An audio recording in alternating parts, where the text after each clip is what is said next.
Dawn is the busiest time at the garbage dump. The destitute from the slums scramble to sift through the freshly dumped waste, hoping to find something of even the slightest value. In such a fiercely competitive environment, being late means not even finding a scrap of food. Old Chi is one of these scavengers. He rises before dawn every day, tirelessly wandering through piles of trash, working harder than an ox. Yet, at best, he can only earn 200 pesos a day. It's already a struggle for an elder. After his eldest son's unexpected death, Old Chi not only had to care for his daughter-in-law and grandson, but also his troublesome younger son, Dan Ding. The younger son was once the family's only hope. Old Chi went through great lengths to secure him a spot at a charity school for free education. However, Dan Ding drifts through life with no purpose, spending his days indulging in food, drink, and play. Lately, he's been obsessed with socializing and gaming, spending all his time in the village's internet cafes, refusing to move. Once he runs out of money, he scavenges with his father, burning plastic off cables to extract copper, a slow suicide that's all too common in the slums. But no one here seems to care. Survival today takes precedence over tomorrow's death. After selling the copper, Dan Ding returns to the internet cafe, losing himself in his distractions. Facing his son, Old Chi can only force a bitter smile, a mix of frustration and helplessness at seeing potential wasted.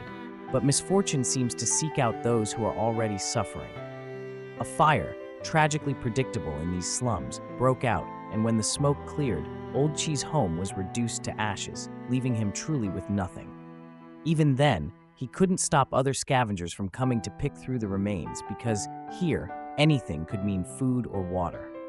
Old Chi stood guard at the ruins of his home, not daring to leave, knowing that if he did, others would quickly claim the spot. In Manila, even a space under a bridge is hard to come by. Meanwhile, on the bustling streets, Old Lay, another slum dweller, flexes his muscular arms, repairing tires for a truck driver struck by bad luck. He needs this job to feed his family of 8. Under the scorching sun, Old Lay works tirelessly, his sweat soaking through his clothes. No matter the weather, he insists on being there until his last breath, because work is all he has. He's never believed in tears, but reality is harsh.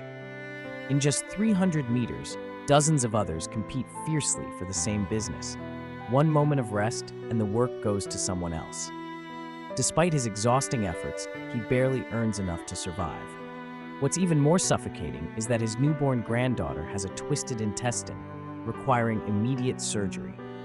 With his daughter jobless and without income, the medical bills naturally fall on Old Lai. He's pawned everything he can, borrowed from every friend possible, and works day and night to pay off his debts. He's turned his small tire repair shop into a 24-hour business, because when misfortune strikes, the only option is to keep moving forward. Old Chi, along with other victims, begins the arduous task of rebuilding their homes, scavenging for anything useful. Whether it's sunny or rainy, Old Chi never leaves the site, with no time left to scavenge for his daily income. Despite everything, Old Chi somehow maintains a rare optimism, believing that life's fortunes, like the wheels of a vehicle, will eventually turn upward again. In the Philippines, there's no snow, and in Manila, there's no love. The people in the slums are like 100 bitter curries, each with a story of hardship and pain